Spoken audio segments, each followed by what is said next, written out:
I am Uncle Mark, and I'm going to be taking off and putting back on this, which is a trailing arm bushing on a Grand Caravan, 2008 to 2020, whatever they are.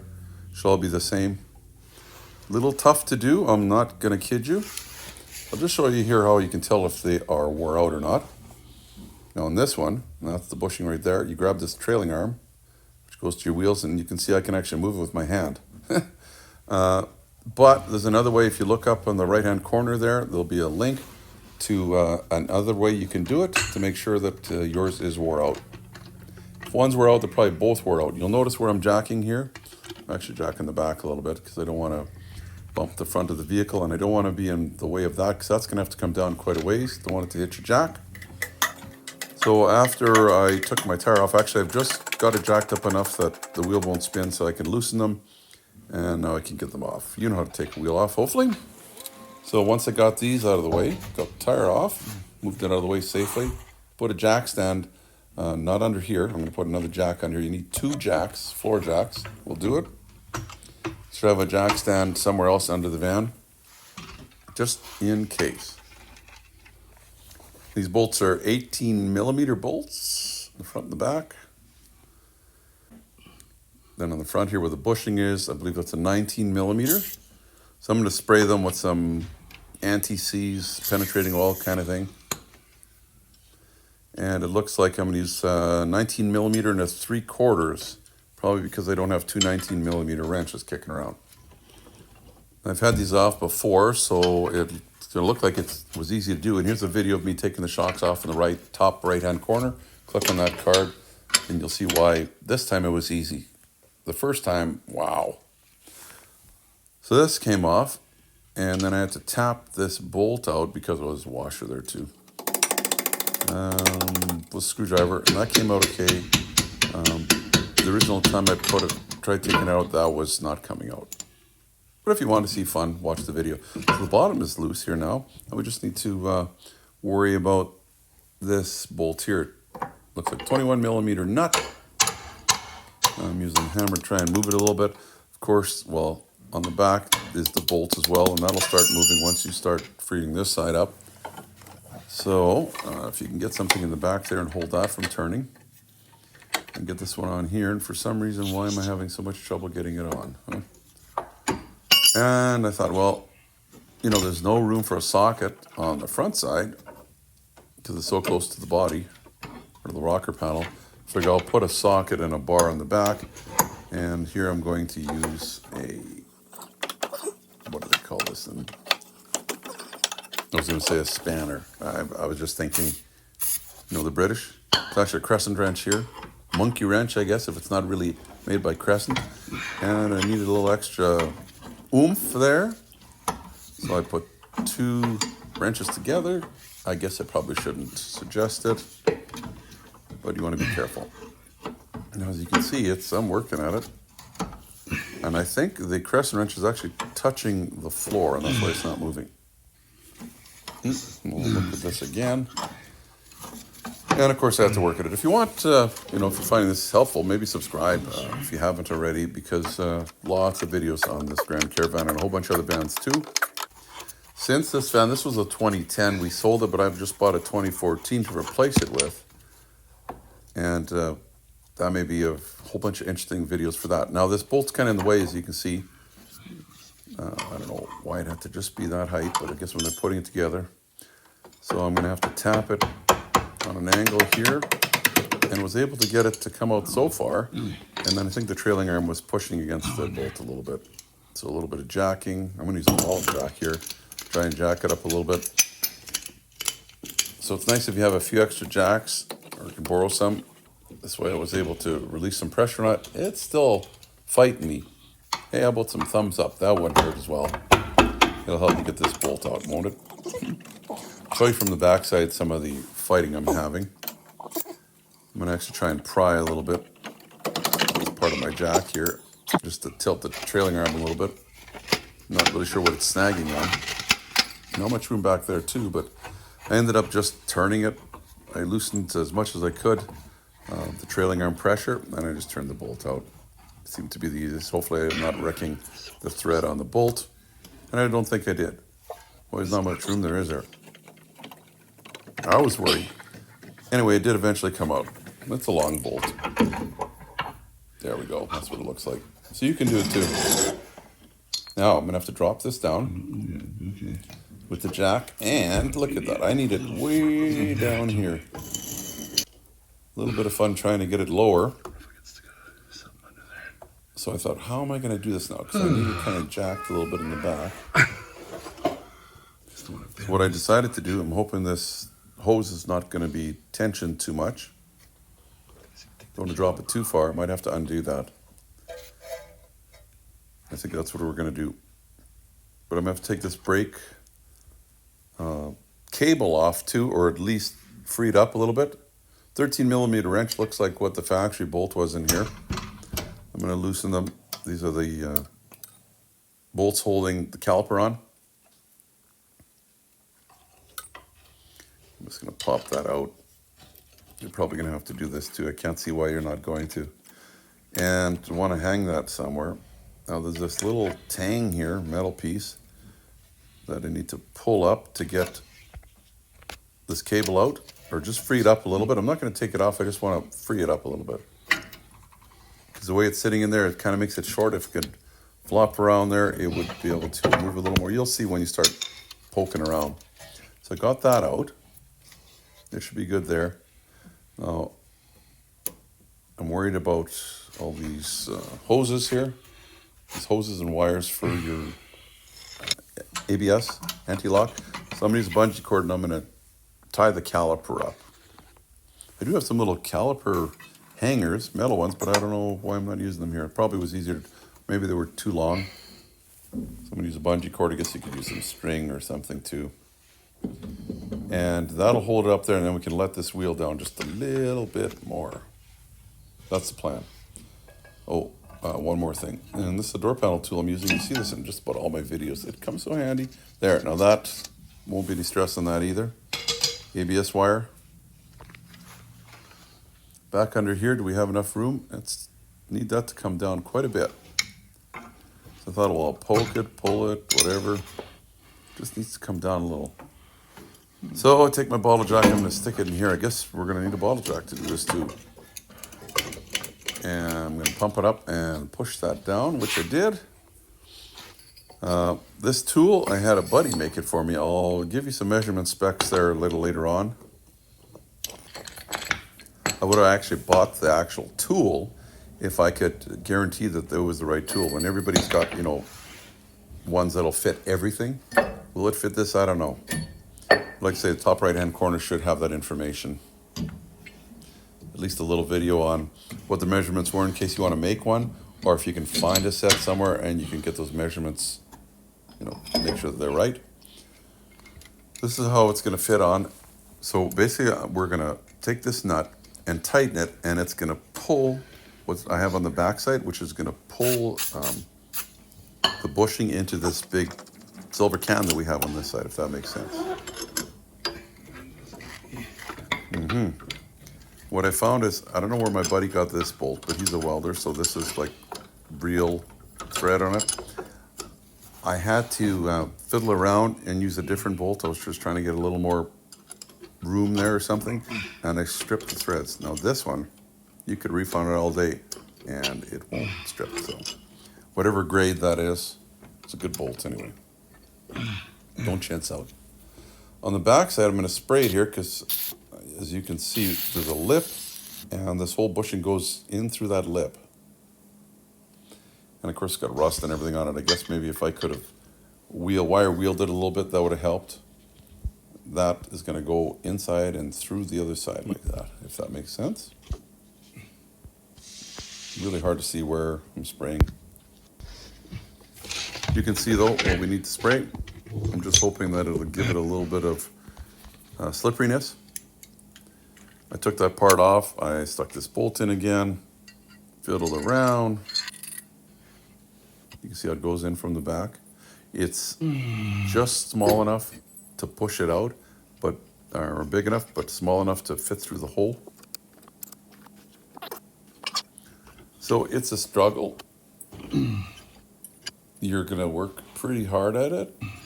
Honestly, I think this one took me, I bet you 2 hours. I think this video originally was an hour and 40 minutes. Of course, I edited a bunch of stuff out because I wanted it like short. That's why it's about, 18 minutes or something? So sorry about that. But I think you'll get the whole point by watching it. Again, skippable chapters. This is what it looks like from the back. A lot of guys have made tools, and it's going to go inside and through there. But I couldn't find a video that said, hey, here's the part you need to buy. Here's, where you can get it off the shelf. I don't know if they charge that much to do this. I think one shop I was talking to, if he does both sides, he gives you a break on the second side because he's already got it on the hoist. He's already got it up. He's already done everything else. You know what I mean? So maybe you could get a quote for the first one and then say, okay, how much for the second one? And say, hey, can you give me a break on it because? And that guy actually made his own tool as well. Thing is, I see guys doing that where they're making tools. I don't have a welder. I can't make tools. So maybe a torch would have been nice in this regard.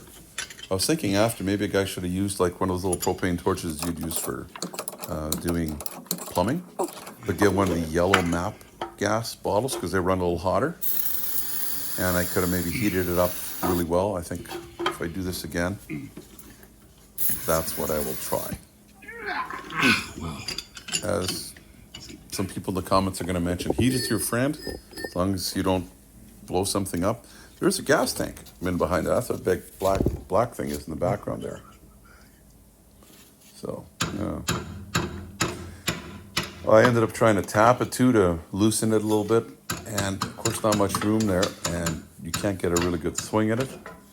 So, see what you can do. We're going to end this fairly quickly here too. So I need to show you some measurements and how far you can see if it's coming out enough. Oh, so this middle piece wanted to come out. So it's like, sure, whatever. The rubber's kind of broken anyway, and that's why it's rattling and moving around. Oh, there it goes. It came out. But like I say, I probably messed around with that for at least an hour or more. So the new one, I'm going to spray lube it up a little bit, so hopefully it goes in a little bit easier. I actually had it in the freezer all night. Maybe I should have had it in there a little longer. I'm hoping it would just shrink just enough. There will be some shrinkage that I can go into this other piece. So it's just the reverse process of how it went in. Which again, you would think, oh, it's going to go in real easy. The piece that it's going in is so thin, it's not very wide, that I found the bushing wants to go in cockeyed. I tried, I don't know how many different times. It just wouldn't go in very well. Here's the old one. So you can see we're just going to reverse the whole process, except the tool's going to go on backwards. This time we need to push it in, so that big metal can's going to go on the other side. And as we push it in, the bushing can go inside that can. Lots of monkeying around, lots of tightening it up. Trying to get it straight is going to be your problem again. It's going to look straight until it decides it's going to go in. Got a big washer in the back as well. Seen enough of this? Just skip to the next little part. Hopefully I've edited this properly so that I have all the chapters I'm claiming I will.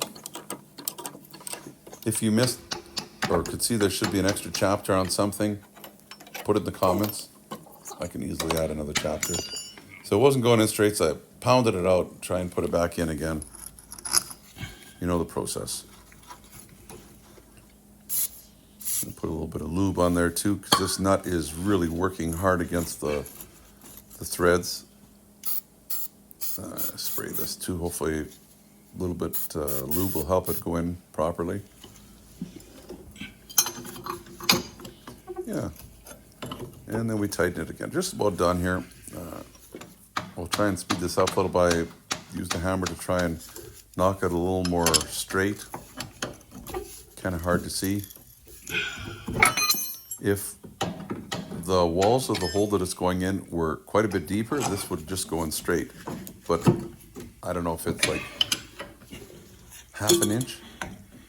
That's how wide it is, possibly. I don't know what that is in metric. But Finally got it in to go straight, and now I'm trying to figure out where the center is. Kind of hard to see because you're not forcing it in all the way.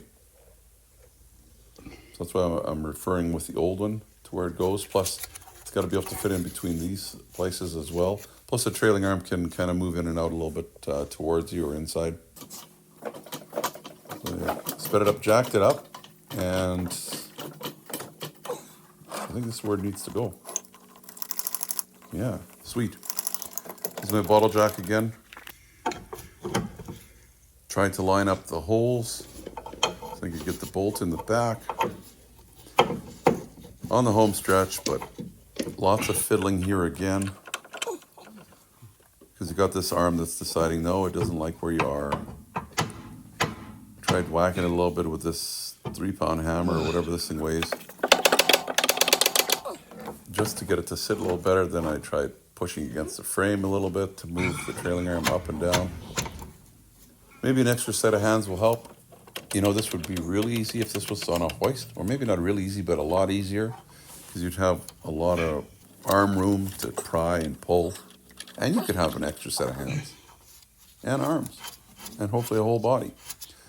Got this bolt in there, then we're gonna release a little bit of the pressure on the arm,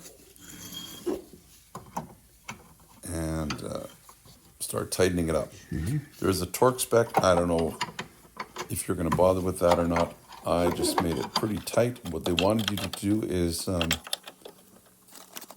tighten it once you have it all the way on the ground, like with the wheel on. So that's what I'm going to do. But first, we've got to put the brake back together. If you remember how to do that. Caliper has to go on over the brake pads. And then we need to get all these hoses and stuff laid back in where they belong. That's actually a cable. Also got the hoses there that need to click in wherever they click in. That one's easy enough. It's like a little push tab that holds it on there.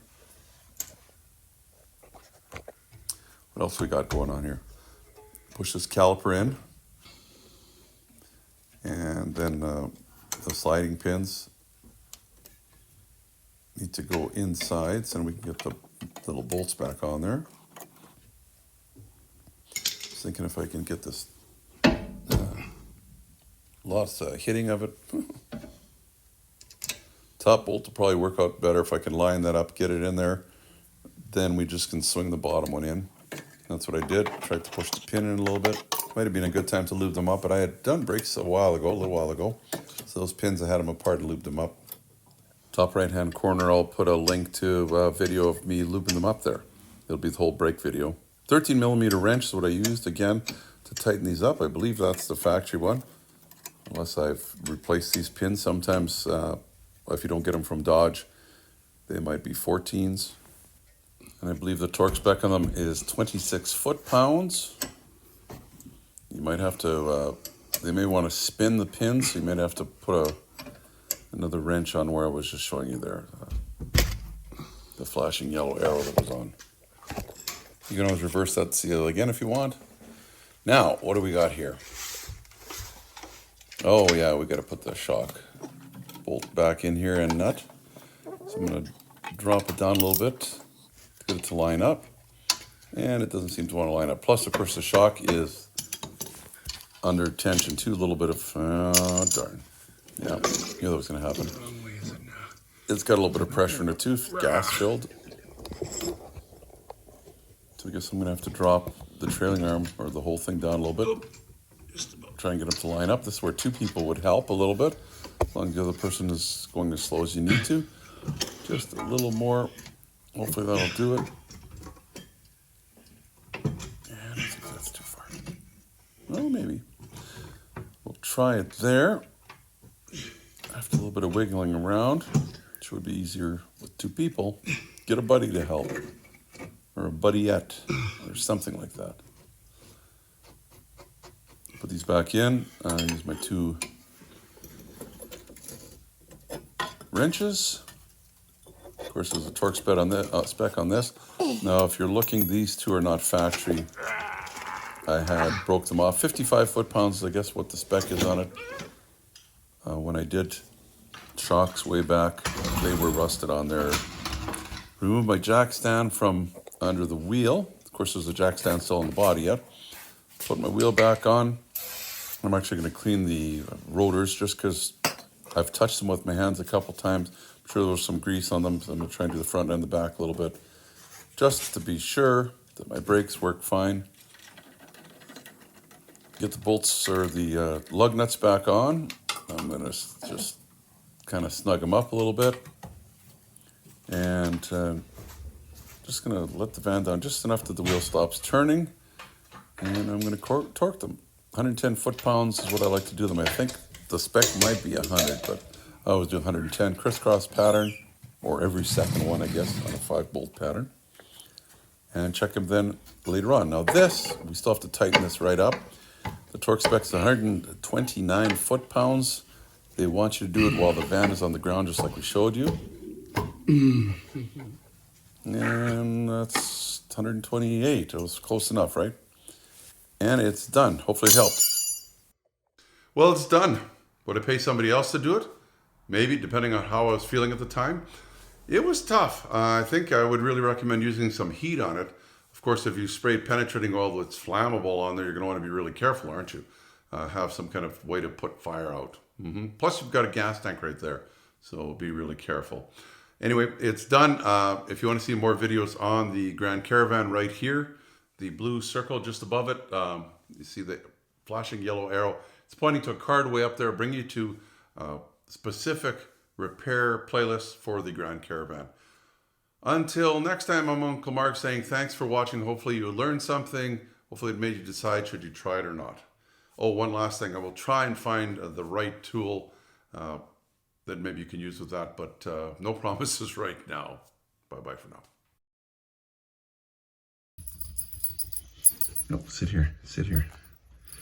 No, right here. Sit. Wait, sit. Come here. Sit. Shake a paw. Good girl. Here. Where are you going? I got more. We're not done.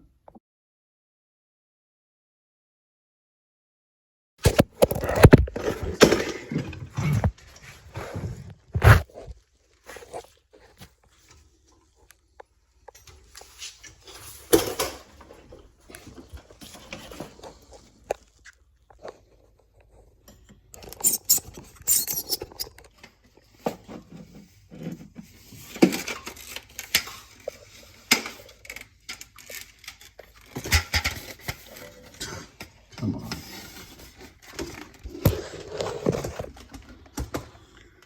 Oh, darn man.